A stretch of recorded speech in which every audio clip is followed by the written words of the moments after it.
Aku ini berhutang pada negara karena dikuliahi 6 tahun di negeri seberang. Misalnya 100 juta suaranya nambah 1 miliar ya suaranya per tahun dia dapat. Iya gitulah kira-kira. Sehingga kan keren begitu disebut satu. Masa Anang 17? Oh gitu kan. Iya deh gue 2024 salaman dulu dah.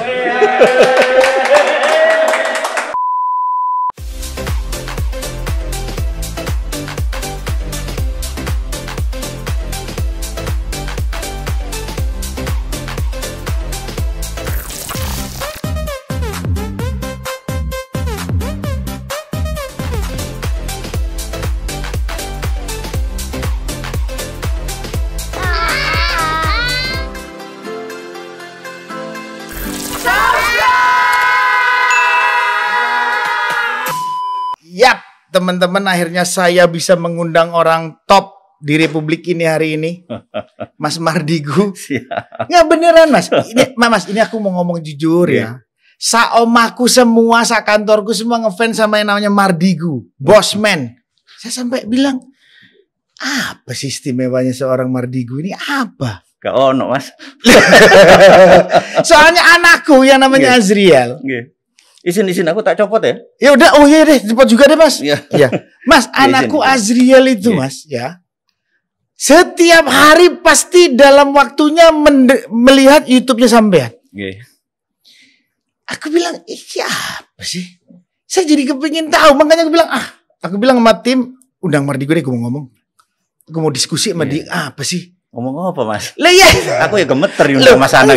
Sampean itu, ya. Setelah aku pelajarin, akhirnya aku nanya juga sama Azriel, semua dikomentarin tentang politik, ekonomi, ya, apapun mau dikomentari. Apa sih yang sampai Mas Mardigu bukan ingin doing itu tuh bagaimana? Ceritanya agak panjang sebenarnya, tapi coba. Ojo ato gak mari-mari, gue masih derang bukoi. Jadi tak coba ringkes gitu ya. Yes. Aku ini berhutang pada negara karena dikuliahi 6 tahun di negeri seberang gitu ya. Kemudian ketika balik tidak bisa bekerja di lembaga tersebut untuk ikatan dinas, malah langsung dipecat lah. Tetapi negara berkontribusi banyak pada keilmuan yang kupunya sebagai wong deso ya. Oke. Wong kamso ini, come from deso ini ya, aku pikir harus berbakti balik kepada negara. Kira-kira gitu ya. Nah, simpelnya begitu ya? Simpelnya begitu. Kemudian di tahun 2002, aku merasa terjadi perubahan yang sangat fundamental di Undang-Undang Dasar. 2002? Iya. Kan gak ada perubahan. Undang-Undang Dasar 45 itu berubah menjadi Undang-Undang 2002. Loh kok bisa? Kan belum ada amandemen. Di amandemen tahun 2022 di mana dulu misalnya GBHN hilang. Oh, yes. Ya. Yep. Oke. TNI Polri dikembalikan. Oh, jadi peristiwa 98 lah sebetulnya. Ya, terus peristiwa akhirnya 98. Pemilihan langsung. Ya, 98. Reformasi ya kan? 98. Oke. Nah, Undang-Undang 2002 itu bagi pendapat pribadiku adalah game changing yang merubah bangsa Indonesia ini bukan negara atau berbasis presidensial tapi parlementer. Mendadak parlemen menjadi powerful. Tapi tetap kenyataannya kan tetap parlemen. Presidensial. Kita kan presidensial. Enggak begitu lagi. Masa? Gitu. Nah, ini cerita panjang nih ya ceritanya. Nah, terus pelajaran PMP, pendidikan moral Pancasila. Oh iya, itu ya. Saya juga kritisi. Enggak ada. Gitu ya. Terus dulu berarti konteksnya Pancasila dong? Pancasila banget guys. Berarti Mas ini Pancasila banget dong? Pancasilais, patriotis, guys. Lurus lempeng gitu ya. Nah, terus dulu pejabat itu dilemhanaskan baru mendapatkan jabatan. Sekarang banyak pejabat terutama karena aktor politik menjadi menteri dan menjadi segala macam nggak ngerti apa itu lemhanas, nggak ngerti bela negara. Nah, terus lalu anak-anak uji kelamin nih, usia jigo kelakuan minus. Ada yang baru pasti, bingung aku. Nah, Nggak sampai ini mau coba sih ngeluarin kayak gitu kan dulu. Nah, ternyata anak-anak di bawah 40 tahun itu lemah sekali pemahaman patriotisme dan nasionalismenya karena memang pelajaran tentang bernegaranya berkurang jauh. Gitu. Ya dasarnya PMP tersebut ya. Kalau zaman kita kan PMP, pendidikan moral kan, Pancasila. Sebagai kaum kolonial, hal itu memahami sekali. Dan kalau kaum milenial dan zilenial ini nggak tahu itu. Nggak tahu belas. Nah, mereka menganggap apa yang ada saat ini ya itulah bernegara itu gitu ya. Oke. Nah, jadi pegangannya adalah 2002 atau 2002. Tepatnya setelah reformasi. Yes. Dia pegang after reformasi. Yes. Jadi saya merasa reformasi itu fail menurut saya mendidik kebangsaan. Reformasi fail mendidik kebangsaan ya. Ya. Jadi bernegara itu kan ada IPOLEK Sosbud Hankam. Yes. Ideologi, politik, sosial, budaya dan saat ini 80% isinya politik. 80% pandangan Mas Mardigu adalah politik. Isinya berita, isinya debat, isinya koran, media mainstream, semuanya politik. Tapi kan itu perubahannya tidak serta-merta pikiran masyarakatnya jadi begitu. Tapi kan karena memang serta-merta karena teknologinya. Orang mudah menerima informasi. Sekarang dulunya cuma nonton TV, leka nonton TV juga nonton apa-apa, udah dapat apa-apaan. Kalau mau beli koran juga dulu mendingan beli makan. Benar. Sekarang cukup beli pulsa yang sekarang sudah murah. Dia bisa nonton TV, dia bisa nonton berita, segalanya mudah dan murah. Betul. Akhirnya konsumsi politik menjadi dan media murah. Mainstream menjadi tool politik. Menarik, media mainstream yang dulunya megang kendali dalam ini infrastruktur politik masyarakat, berita media masyarakat dijadikan political tool. Political tool oleh siapa, Mas? Oleh para pemiliknya. Oke. Ya kan ini agak ekstrim, bener nggak kalimatnya? Coba sekarang. Telek emang. Panjang ya? Ya nggak telek, saya tahu langsung Mas ngomong gitu. Iya sih ya ngerti. Karena itu orang akhirnya di warkop, di warung kopi ngomong, oh ini gubernurnya, oh bupatinya ngomongnya itu tok. Apakah mereka ngomong tentang sosial? Ada 400 barongsai keliling selama 2 tahun. Ada 2 barongsai keliling 2 tahun di semua kabupaten. Siap. Bagi orang kayak saya itu national threat. Iya terus. Karena membuat pembiasaan terhadap kultur tertentu. Ya. Tapi nganggap itu budaya seperti biasa. Orang kayak saya kan, wah ini nggak iso cara negara ini gitu kan. Yes. Nah, karena mereka sudah terbiasa, akhirnya semua terlihat seperti biasa. Karena dibikin biasa akhirnya terbiasa. Nah, ini ada yang menarik. Jadi suatu hari ini teman saya sudah tidak menjabat lagi, saya jadi bisa ngomong. Sekarang posisinya terakhir tinggi. Jadi wakil dari BIN-nya Malaysia. Dulu pangkatnya biasa saja. Orang Indonesia? Orang Malaysia. Oh, orang Malaysia. Jadi tahun 2000-an. Jadi suatu hari saya lagi di puncak, saya nonton TV, itu pertama kali Inul goyang ngebor di TV nasional. Saya tahun 2000-an. Tahun 2000-an. Saya begitu ngeliat, saya setepuk jidat. Bener nggak? Ini beda pandangan ya. Kemudian di Malaysia sama tepuk jidat juga. Dia menceritakan 6 tahun yang lalu. Jadi udah mantan dia. Yang saya ngelihat adalah, wah, ini tool yang saya lihat. Malaysia melihatnya sama, ini tool. Jadi di Malaysia langsung rapat. Mereka melihat bahwa Inul tidak boleh terkenal. Karena ada 5 juta warga Malaysia, bukan TKI, bukan TKW, menyukai dangdut. Apa yang terjadi kalau Inul sangat populer di Malaysia, dan produk Indonesia akan membanjiri Malaysia. Jadi Inul tidak boleh terkenal. Dia melakukan operation intelijen. Jadi masuk infiltrate, ya MUI, artis ya waktu itu digiring opini bahwa ini ya tidak, ya seksi, ya begitulah, Mas tahu sekali dunia itu. Nah, begitu dinyatakan oleh MUI ini haram, Malaysia tepuk tangan, saya tepuk jidat Pak. Dalam bahasa saya, goblok kayak gitu, bener nggak? Iya, setuju. Itu marketing tool. Yes. Tapi karena nggak ngerti bernegara dan dimasukin infiltrasi dan Malaysia tepuk tangan waktu itu terjadi. Sekarang mau goyang ngecor, goyang apa segala macam karena tidak mempengaruhi, nggak diapa-apain. Nah, hal-hal seperti gitu adalah harus bikin gimana cara membuat pinter negara ini kalau nggak lewat udara. Kalau ngomong-ngomong itu aja nggak ada. Nah, saya mencoba mengingatkan lagi bahwa bernegara itu yang paling depan, garda terdepan pertahanan adalah intelijen. Jadi kalau di akademi dulu, garda terdepan pertahanan adalah intelijen. Intelijen. Nah, intelijen kita lemah sekali karena sejak 98 dari 6 fungsi intelijen cuma 1, cuma spying doang. Bisa saya ngomong sing Abdul Mas, gak usah. nah, akhirnya singkat cerita. Kaduan. Gitu kan? Yes. Nah, kan serem kan kalau udah diskusinya ke sana. Kita kejauhan. Ya, saya bilangnya bahwa tadi yang menarik. PMP itu penerusnya kan ada sebetulnya ya. Diperbaikin. Tapi kalau saya bilang kan pendidikan harus dinamis. Agree. Dinamis tersebut akhirnya mengikuti perkembangan masyarakatnya juga. Dan teknologi budaya yang terjadi yang baru. Karena pada saat tidak nanti jadi kacau juga. Kalau aku melihat kemarin coba membaca buku apa sih namanya gantinya PMP apa sih? PPKN. Rada mirip-mirip loh sebetulnya ya. Aku bilang sih rada mirip ya PPKM tersebut. Enforcementnya yang enggak. Nah, kalau bicara enforcement, buat aku di sini jadi memang satu effort yang dilakukan oleh rezim, oleh pemerintah akhirnya.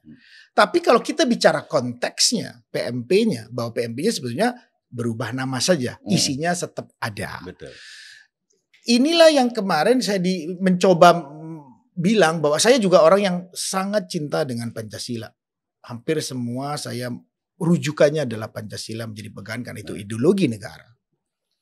Saya ingin memang anak muda itu semua paham tentang ini. Kenapa?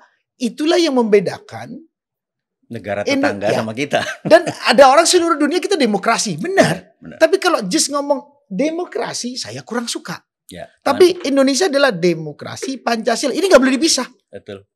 Benar ya Mas ya? Setuju. Nah, demokrasi yang saat ini diadopsi adalah demokrasi one man one vote. Saya nggak setuju.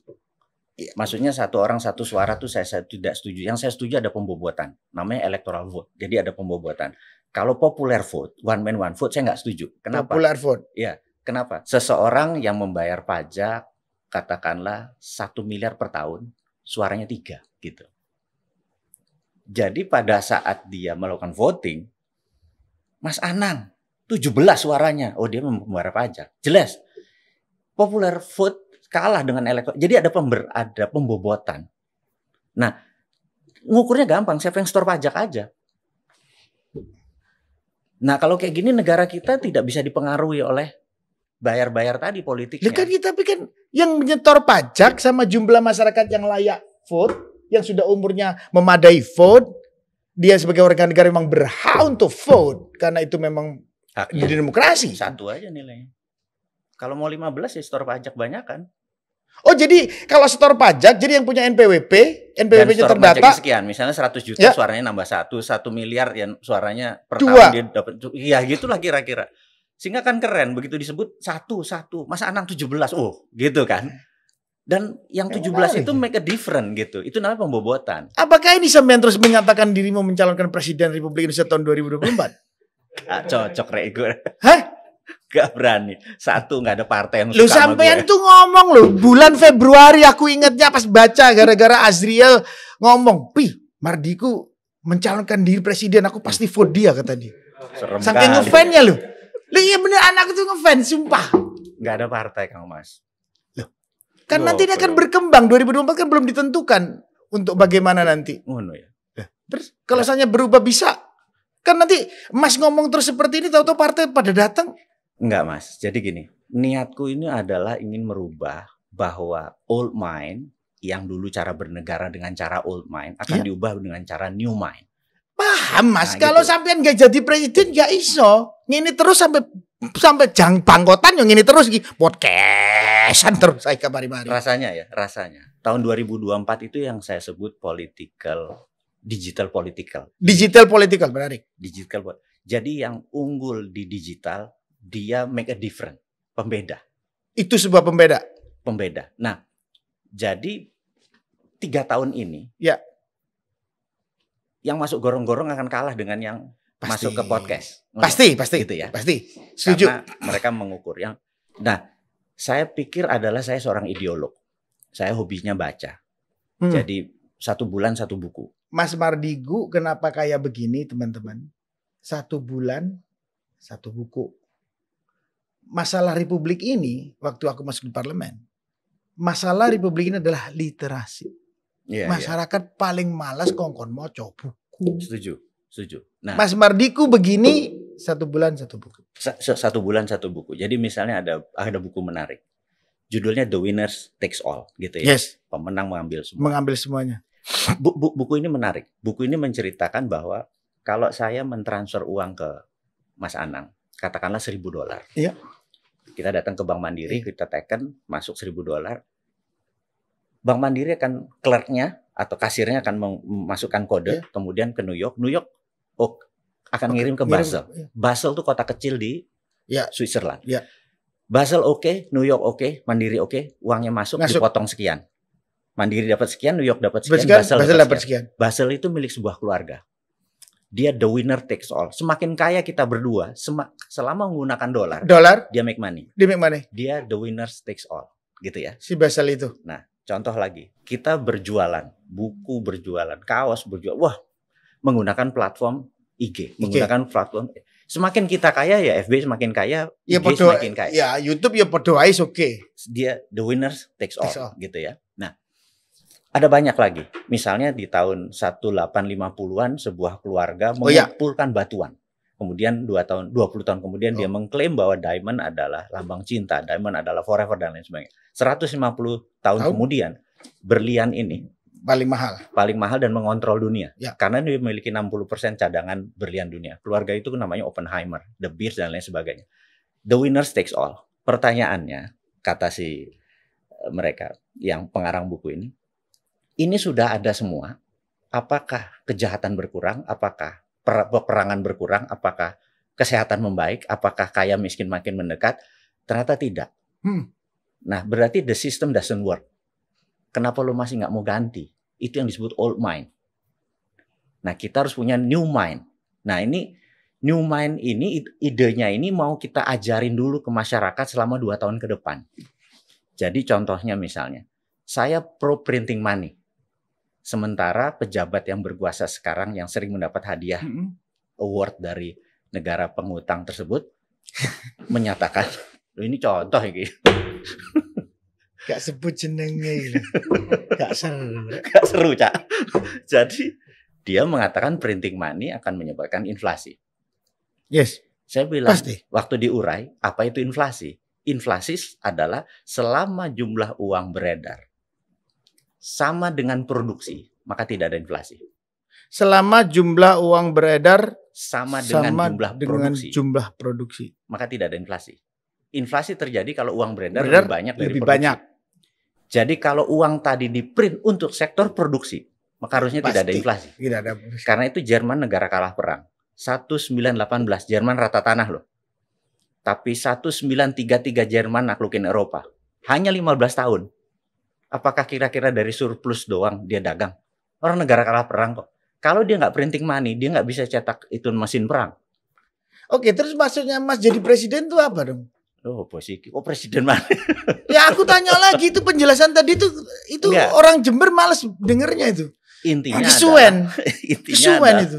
Aku pengen semua ide ini diterima dan siapapun nanti menjabat ide ini diterima. Soalnya gini, orang tinggal baca buku, orang tinggal belajar dari orang pintar, menyerap Mas Mardigu orang jadi orang pintar dengan isi kepala yang luar biasa. Kan kadang-kadang failnya apa? Di eksekutor. Oke. Gini deh. Kan banyak orang yang pintar tahu-tahu wah pintar ngomong pada saat disuruh megang sesuatu jegreng. Bisa. Mulai ketok wis. Karena berhubungan dengan pegawai, berhubungan dengan bawahan, berhubungan dengan kepentingan, berhubungan dengan keluarga, berhubungan dengan macam-macam. Good. Gini. Pasti. Ini orang pintar repot aku kalau berhadapan sama orang pintar kayak gini. Ya enggak gitu. Ini kan kenyataannya orang kita alamin hal begitu. Kang Mas ini meminta jawaban yang cetok, bener nggak? Pasti Mas, seorang Mardigu pasti berhadapan dengan istri, berhadapan dengan kemauan anak, berhadapan dengan kemauan keinginan laki-lakinya, berhadapan dengan keinginan politiknya, berhadapan dengan kemauan syahwatnya, sehingga sebuah keputusan tidak pure dari tulisan aslinya. Pertanyaannya, Mardigu ngadepin seperti itu gimana? Dengan cita-cita yang tinggi ingin jadi seorang presiden Republik Indonesia tahun 2024. Gini deh. Gimana kalau kita pakai ukuran? Kalau ini tercapai, saya running for president. Setuju nggak? Ya, saya setuju. Saya kepingin punya presiden yang hebat. Gini, saya merasa ekonomi itu terbagi tiga. Terbagi tiga. Jadi saat ini yang namanya sosialis elitis. Sosialis elitis itu mengutamakan BUMN. Saya anti BUMN. Catat dulu ya, catat dulu.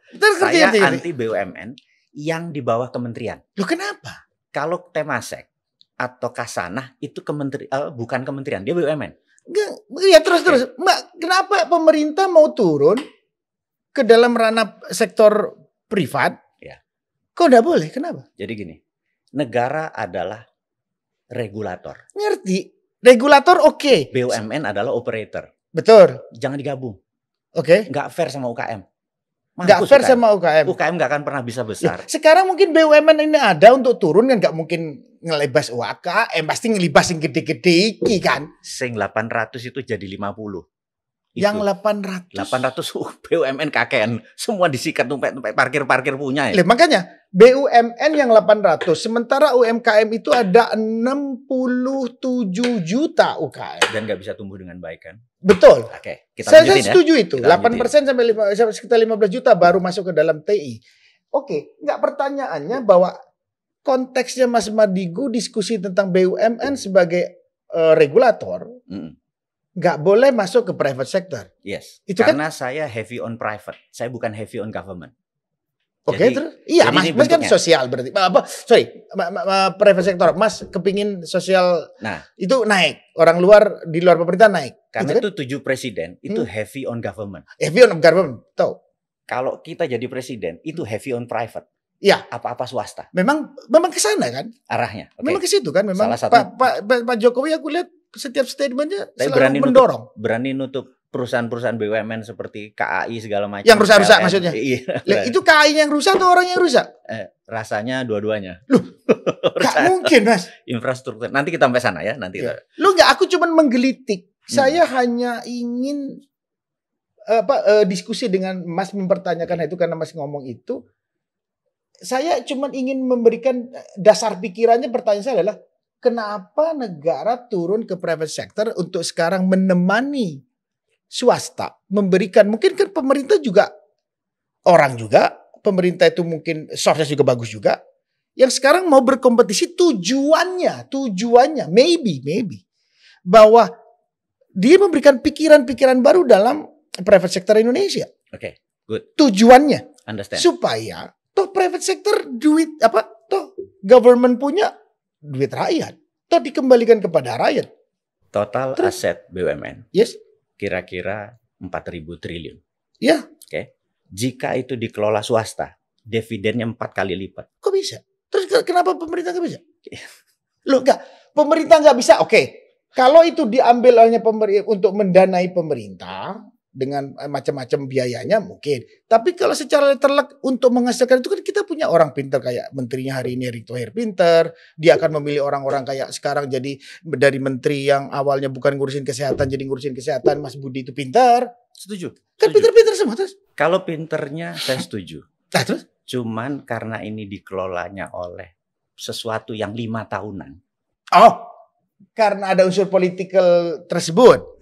Nggak ada yang dari bawah karir yang kayak gini, itu membuat kebijakan 5 tahun sekali berubah. Berarti diganti-ganti. Berarti masalahnya bukan di situ dong. Nah, itu yang kita harus benerin. Berarti di situ kalau gitu masalahnya adalah ya udah jangan 5 tahunan, apa itu? Bukan, karena ini sektornya swasta. Jadi di IPO-kan aja semua. Di IPO, BUMN juga IPO. Bukannya BUMN IPO? Sahamnya kecil, nggak bisa kita kendaliin. Gak bisa dikenal, kenapa? Nah, nanti itu kan dikuasain orang kaya lagi. Nah ini. Wong sugi-sugi mana cari ini? Jadi pada saat saya anti pada sosialis elitis. Yang kedua, ini harus ngomong dulu. Saya anti pada kapitalis, elitis. Oke. Oligarki. Ya itu pasti dibenci. Nggak ada yang suka dengan itu semua. Kita menyukai akar rumput yang namanya bottom up pyramid. Betul. Nah, ekonomi UMKM maunya Mas.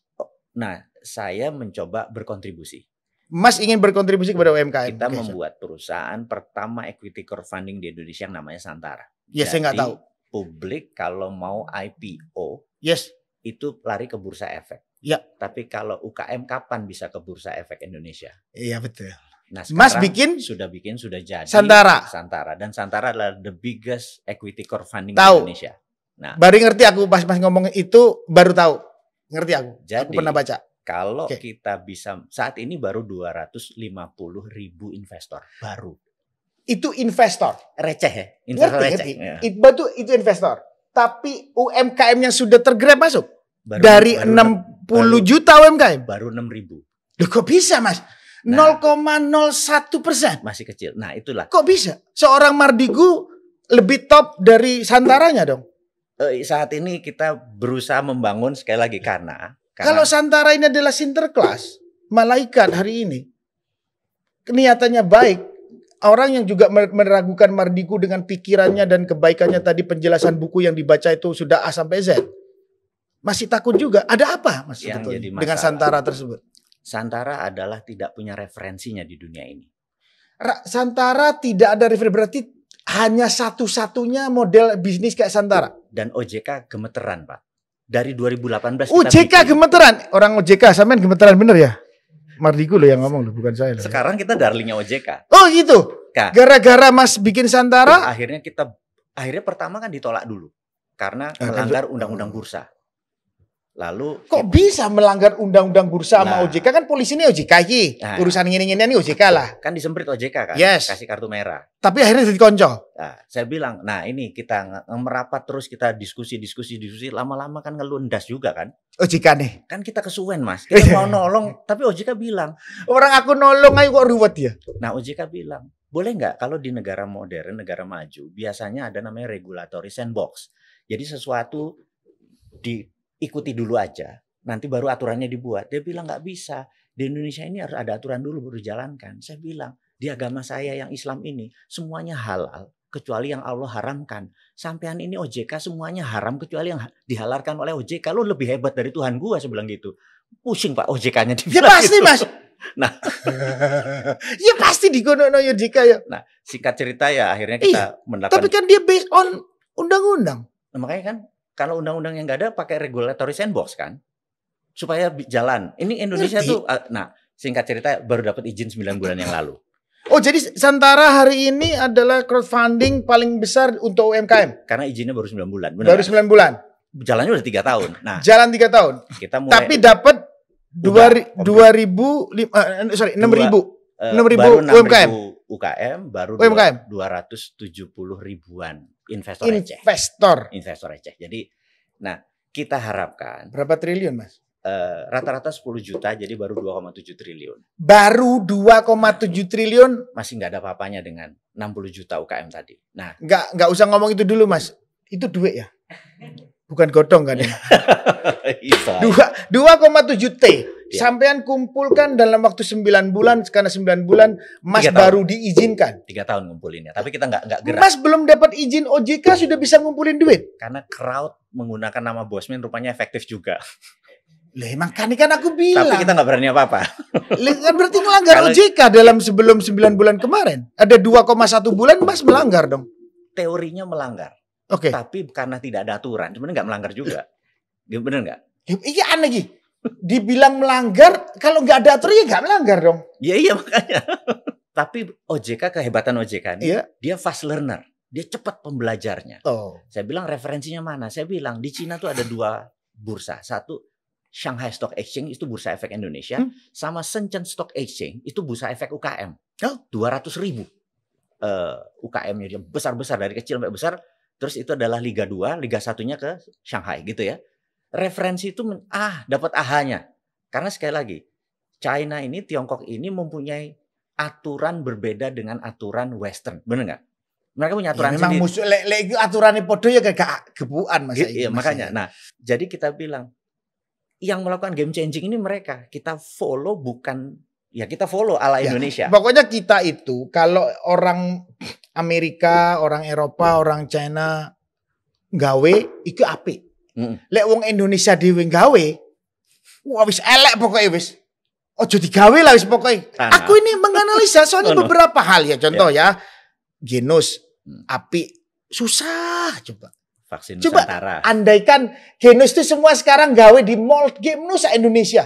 Dibiayai negara paling 2-3 triliun. Kemarin untuk recovery ini kan 100 triliun keluar negara.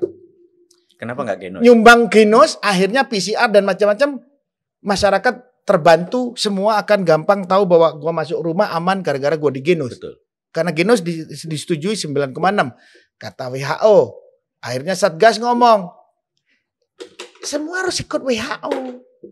Lega WHO gak oleh. Loh, memang pada saat kita sakit semua WHO mau tahu gitu. Terus bayarin gitu ya? Itu dibayarin gitu. Enggak juga. Enggak. Lah kalau enggak juga kenapa gak pakai Genus pemerintah? Pandangan Mas apa itu? Gue kalau bukaan begini kadang-kadang suka kasihan sama. Siapa? Mas, ini kan masyarakat Jember mau tahu nih, desaku tok sing mau tahu nih Mas. Gak apa-apa lah orang Medion gak mau tahu, gak apa-apa. Jadi iso. Tahu aja. Sampai orang Medion kan. Jadi yang bergerak itu adalah para broker globalis. Ada broker berarti konspirasi dong. Ya dagang biasa sebenarnya. Konspirasi adalah dagang biasa, benar nggak? Tapi konspirasi itu berani membayar pegawai pemerintah, berani merubah undang-undang, berani merubah kebijakan, gitu kan? Iya. Itu disebut konspirasi. Iya, sama. Nah, untuk menguntungkan satu pihak. Kan? Iya. Nah, caranya adalah dia udah punya stok ini, stok PCR, stok antigen. Wis kadung wis tuku akeh. Iya, terus ya udah, ntar dulu tunggu gue balik modal. Ntar aku balik modal sih. Iya. Tapi kan kasihan rakyat, Mas. Nah, kalau kita Pancasila seperti Mas kan harusnya kasihan rakyat. Pejabatnya siapa kira-kira yang harus kita omongin? Aku nggak ngerti Mas, sumpah sampai sekarang aku bingung aku. Loh saya ini nggak tahu. Fat tahu kamu Fat? Loh nggak tahu. Loh nggak tahu. Riz kamu tahu gak Riz? Fat kamu tahu gak Riz? Loh Mas kita ini semua nggak tahu loh Mas. Yang tahu cuma sampean Yesus sampai aja ngomong. Jadi kita sebutin aja di pejabat pemerintahan itu dari mulai kementerian sampai eselon 1 dan sebagainya. Kita cek dia liabilities atau aset buat negara. Gitu aja, dia beban atau aset buat negara. Bedahnya gitu aja gampang. Si A. Sesimpel itu. Kalau vaksin Nusantara terus nggak dapat izinnya lama-lama, terus yang diuntungkan adalah Pfizer, yang diuntungkan adalah Sinovac. Sampai ini ngomong vaksin Nusantara, emang tahunya Mas Saiman sampai vaksin Nusantara jaro loh. Ih terus piye caranya? Duwe ero ngurusi penyakit ero terus Rizky layak Rizky 2024 Rizky beneran. Pantesan Azriel datang gara-gara cuman ada Damardigu datang loh. Nanti mau foto loh sama dia. Sumpah ini orang mau tahu semua ya. Terus vaksin Nusantara salah ya apa Mas? Enggak ada salahnya. Jadi dia dicap oleh BPOM. Dicap ya? Oleh BPOM sebagai Mardiku bilang dicap oleh BPOM terus sebagai vaksin. Padahal dia adalah dendritik. Oh, dendritik itu bukan vaksin? Bukan vaksin. Oh. Jadi dia gini dia sederhana kayak stem cell darah kita diambil itu sebalikin lagi dah sesederhana itu. Jadi kalau vaksin adalah ini dimasukkan. Kalau ini barang kita dikeluarkan, dikasih, diberseni, dibelbokno maneh. Kayak sesederhana itu diambil bisain darah putihnya sama dendritiknya. Udah udah selesai, mabukno maneh. Waktu ini dimajukan, mereka bilang, "Wah, ini harus pakai ini." Loh, itu kan vaksin. Ya. Ini bukan. Nah, ini dipaksa jadi vaksin gitu. Iya kan? Karena itu disemprit. Oke. Jadi saya bilang BPOM-nya harus belajar ini, bener gak? Mas, sampai ini sedalam itu diskusi tentang hal ini sampai mau mengerti. Gimana? Apa sih yang menggelitik sampai itu loh apa sih? Enggak segenit itu gitu. Sampai itu genit loh Mas. Setuju saya. Tapi gini kalau cerita. Sebagai orang yang lama di dunia shadow. Bener nggak? Bahaya lagi, bahaya. Bahasa ngeri-ngeri rek shadow rek. Ngeri rek. Dudu shadow ini loh. Oh itu lain. Ini kok shadow gini gitu. Itu gak cocok. Gak cocok hari ini wis. Gak beres kan, Fat. Jadi punya jaringan internasional yang kadang-kadang memberikan informasi-informasi itu data gitu kan. Yep. Nah, data-data ini kadang-kadang kan nohok-nohok gitu kan. Yes. Nah, jadi selama kita memberikan data, selama kita memberikan fakta, maka saya harus menegakkan semua supaya orang tahu. Jadi gini, singkat cerita. Mas Anang pernah nonton Robin Hood. The Magic Reveal. Oh, jadi tukang sulap yang membuka rahasia sulap. Oh. Dan dia dihujat sama seluruh tukang sulap di dunia. Ya, karena tukang buka. Karena dia bukain tukang semua. bukain semua. Jadi Mas ini mau tujuannya ingin membuka hal-hal yang tertutup. Efeknya dunia sulap naik 10 kali lipat. Gara-gara dia. Karena menginovasi baru. Gara-gara dibuka. Orang jadi iso, akhirnya kreatif semua. Niatnya Bosman ini membuka seluruh keborokan supaya tidak ada lagi, terus ya lebih pintar lagi. Maunya begitu. Maunya supaya naik kita, gitu. Layak jadi presiden, Riz. Ini layak ini, Riz. Waduh, ini kayaknya dukung ini kita ini. Apa kita dukung semua ini? Dukung ya? Mas dukung loh. Coba. Nah, aku kan membuktikan ucapanku, semua orangku dukung sampean. Gini. Ada peacock effect belum cantik. Peacock effect itu apa bahasa Indonesia? Apa ya? Efek merak. Ya, efek merak yang perang ini. Jadi Pak Jokowi itu punya SMK sebagai meraknya dia membawa dia ke Jakarta. Nggak ada mainannya, Riz. Kan kalau ini merak kan ada, kalau dia mau tebar pesona kan dia harus bleng. Nah, gini gitu. Pak Jokowi punya SMK untuk membawa wali kota ke Jakarta. Kemudian dari Jakarta dia punya waduk Rio, punya waduk kulit didandani rapi terus Solo. Iya, terus inilah buat ke nasional. Gitu ya. Nah, Bosman ini meraknya belum jadi. Kata siapa? Menurutku sih ya. Lah ini biasanya kalau katanya orang ngelihat barang kita itu nggak pernah bagus, tapi ngelihat tetangga bagus. Nah itu. Ya. Terus kedua, kalau masak ikan teri katanya kiai-kiai, yang di rumah nggak dengar suaranya, baunya tuh lo nggak dengar. Oh yang ngecas itu sebelah. Nah. Jadi pandangan saya, makanya saya semua potong singkat aja. Mas ngomong itu hanya merendahkan diri sendiri. Kenapa? Buat saya, Mas punya 32 perusahaan, ngurusin opo wae, Mas. Supaya nanti Mas ngomong nggak punya merak itu, ini sampai nih pinter, apa bodoh sih? Nah itu. Mungkin sih. Ya nanti hari kan gitu. Pinter. Kalau ditanya ini Bosman itu sopo, uang bodoh aku pinter. Uang bodoh aku pinter. Gak duit merak, tapi 32 perusahaan. Salah satu Santara dengan sekarang mengumpulkan duit dana masyarakat 2,7 T. Satu perusahaan toh. Nah, lesang 31 ngurus siapa? Di bedah kayak gini pajak ntar datang nih nanti. Mas tukang bedah, saya tukang bedah. Enggak, saya minta tahu Mas, kenapa?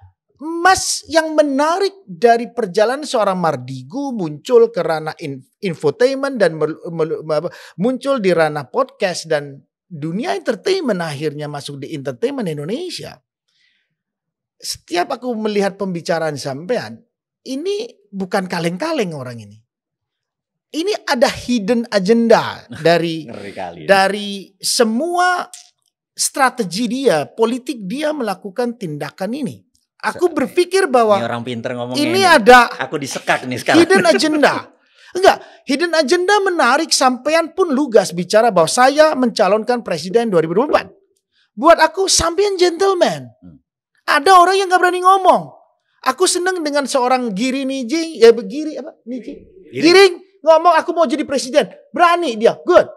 Ahmad Dhani tahun 98 setelah reformasi 2020 dia ngomong bikin album Ahmad Band, dia ingin jadi presiden Republik Indonesia juga. Seorang Mardigu pun mengucapkan hal yang sama. Pertanyaannya memang serius ingin jadi presiden. Saya sebenarnya pengen merubah Indonesia ini. Nah iya, Mas, gak usah bulat, Mas. Saya gak ketemu orang bulat, saya di DPR sudah bulat. Saya ketemu teman-teman saya yang politik udah bulat. Saya ketemu Mardigu hari ini, saya gak kepingin bulat. Mas memang mau apa enggak? Saya mau kalau Santara punya 5 juta members dan 100.000 UKM tercapai dalam tahun 2023 April. Sampean sekarang punya 6.000 members. Mas kepingin UKM, sorry. Mas kepingin 100.000 UKM. 100.000 berarti berapa? Dibagi itu berapa? Mas hanya ini propaganda yang gampang ditelaah. Propaganda buat aku propaganda murahan. Gak penting Mas ngomong itu. Jadi kalau kayak Mas gak punya keyakinan diri, tanpa ini pun Mas gak bisa jadi presiden. Bukan. Meraknya gak cantik. Enggak. Mas berarti Mas mendinai 32 perusahaan Mas. Bahwa hati-hati dengan 32 perusahaan Mardigu itu tidak cantik. Canggih. Boleh gak aku ngomong begitu? Gini deh. Iya deh, gue 2024 salaman dulu dah. Foto dulu. Ini calon presiden Caca. Wah, ini calon presiden Indonesia. Saya salah satu orang yang pertama kali memberikan pendapat Mas layak masuk bursa tersebut. Oke, Mas. Kayaknya gue nggak bisa enggak nih harusnya. Jawa Timurannya keluar. Mas, tapi ada hal yang menarik dari pengamatan saya sehingga saya berkeinginan banget ketemu seorang Mardigu. Yap. Mas genit banget dengan segala peristiwa sosial di Indonesia. Mas genit banget dengan politik di Indonesia. Setuju. Sangat genit. Tapi kenapa lewat untuk tidak membicarakan PP 56 2001? Oke. Apakah tidak bagian isu penting kendaraan sampean masuk ke bursa 2024? Aku tadinya terpikir ini too early. Too early. Too early. Kok bisa? Jadi itu menurutku. Salah buat saya. Ya itu, makanya aku perlu advisor. Oke. Gitu ya. Menurutku apa-apa Oleh yang kerjaan Riz. Oke terus. jadi toto daharnya. Siap. Ya kita Yap. makan aja Siap. ada noto daharnya Siap. piring segala macam. Siap. Kalau toto daharnya nggak rapi, Oke. ininya nggak rapi. Nah, aku masih too early untuk menyatakan ya. Siap. Kalau notonya sudah notonya. Nah, jadi karena itu aku merasa meraknya belum cantik. Merasa. Oke. Merasa. Untuk Mas diskusi, untuk Mas bicara dan memberikan pendapat tentang PP 56 2001. Yes, cuman itu toh. Nah, Oke. ada targetnya. Ya. Ada targetnya. Jadi rencanaku saat ini aku Ya. baru punya 4 juta followers. Oke. Gimana kalau nanti setahun lagi jadi 10 juta, gimana caranya 2 tahun lagi menjadi 15 Mas juta. masih berkutat di situ. Nah, dan terus kita mau lihat responnya. Oke. Iya enggak? Karena kita sekali lagi ada 180 juta mata panah nih nanti nih. Terus knowingness mungkin keterkenalan kita tinggi, tapi likabilitas mungkin belum. Belum. Nah, untuk memilih tuh orang di atas like yang namanya trust. Setuju. Trust itu dia perlu proof. Setuju. Nah, proof ini karena saya nggak punya tool. Kalau saya gubernur. No, salah Nah, lagi ini. seorang Mardigu buat Anang bicara tentang Mardigu tidak punya tool untuk kelihatan meraknya. Itu. Nah, karena itu pandangan Mas Anang hari ini merubah mindset saya. Salah. Merubah mindset Totally saya. salah, Oh, yes. ternyata nggak perlu. Iya. Ternyata nggak perlu. Nggak. Yang saat ini pun sudah cukup. Yes. Itu yang aku nggak pernah Yang mikir. Mas ada, Aku masih Mas harus yakin, Mas dengan memaksa diri Mas mencari tersebut, pertanyaan jadi timbul bahwa seorang Mardigu tidak pede. I see. Oke, good point. Jadi saya nggak pernah melihat dari sisi itu sampai seorang Mas Anang Yep. membicarakan hal ini. Iya, Dan karena saya aku terima. melihat Saya terima. dan aku melihat 32 perusahaan, Mas dengan satu perusahaan Nusantara, aku udah baca track record tersebut dan aku orang yang juga suka dengan UMKM karena aku ada di kreatif industri dan memang Indonesia mau bangkit dibutuhkan kekuatan UMKM yang betul-betul diberikan haknya dan dibela oleh negara. Oke. Itu betul, sangat betul. Karena kita punya 270,20 juta orang, kita punya 17.700 pulau. Betul. Ini adalah kekayaan yang tidak dimiliki negara lain. Nah, ini yang miss dari penggarapan 7 presiden. Ya. Aku setuju. Ini miss bahwa pembentukan UMKM ini belum betul-betul superpower dibangun, padahal ada undang-undangnya, ada macam-macamnya ya. Oke lah, mudah-mudahan dengan 2024 Mas Mardigu benar-benar masuk ke bursa dan bisa, kita mendoakan semua Mas bisa berkompetisi dengan baik. Pertanyaan saya hari ini sampai hari ini bisa dijawab bahwa Mas Mardigu, saya cuma bilang jangan tidak pede. Oke. Bahwa Mas Mardigu dengan 32 perusahaan, dengan performa seperti ini, dengan pikiran-pikiran tersebut, Mas sudah sesuatu yang sangat berharga di bidang politik Indonesia. Dibutuhkan orang-orang seperti sampean untuk nggak perlu lagi Mas, tidak butuh lagi kendaraan lain. Kendaraan seorang Mardigu adalah kepedean dengan kepintaran. Bukan kesombongan itu ya. Boleh sombong kalau pintar Mas. Oh, setuju. Loh wis bodoh sombongnya piye carane iki. Loh ya enggak apa-apa. Okay. Orang pintar kok, memang dia bisa jawab. Karena kepintaran tersebut akan nanti menuju kebijaksanaan yang tinggi. Oke. Itu yang saya tunggu dari seorang Mardigu, bahwa dia tinggal menuju ke sebuah kebijaksanaan. Terima. Karena pinter, gak bijaksana, malah petaka. Gue terima. Jadi hari ini ada sesuatu yang menarik dalam perjalanan hidup saya. Ketemu Mas Anang. Dan merubah otak gue. Yang tadinya seorang deso. Bener gak? Ya. Kita hanya mencoba menjadi ideolog dulu. Untuk ada nggak orang yang menyukai ide kita, menyukai konsep kita gitu, ada nggak gitu? Dan saya bilang saya satu-satunya orang hari ini yang menyatakan bahwa saya mengikuti perjalanan Mardigu waktu muncul pertama kali dengan Helmi Yahya. Saya lihat saya masih belum terlirik untuk bicara tentang seorang Mardigu. Asik. Tapi pas kemarin berapa ini, loh kok sampai kayak begini nih orang ya? Saya mau ketemu. Asik. Oke. Tapi ternyata kok ada nggak kepedeannya? Lu salah lagi saya ngundang berarti dong. Ini yang saya, kenapa saya jadi, karena saya anggota masyarakat biasa yang menginginkan republik ini benar-benar superpower. Karena kita sudah superpower budaya dan itu diakuin. Indonesia adalah superpower budaya karena punya 1.400 suku bangsa. Asimilasi budayanya adalah asimilasi tertinggi di dunia. Betul. Otak lu mikir Kang Mas. Itu tidak ada di negara manapun. Oke. Yang jadi masalah bahwa asimilasi budaya adalah Indonesia terkaya di dunia. Tapi Setuju. Bicara tentang industri budayanya. Jauh. Kenapa? Ini butuh seorang Mardigu untuk masuk dan ikut memikirkan. Karena PP 56 tentang royalti itu bagian pemajuan kebudayaan Indonesia.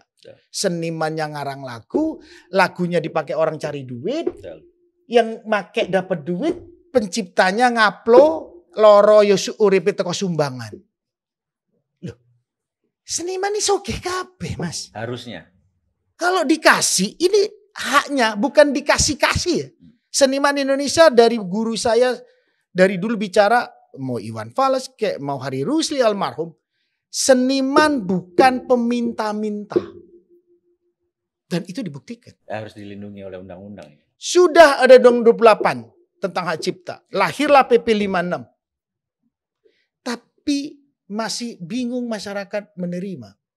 Masih dipertanyakan padahal penarikan tentang royalti mulai tahun 86 sampai 92 ada Yayasan Karya Cipta Indonesia oleh Chandra Darusman.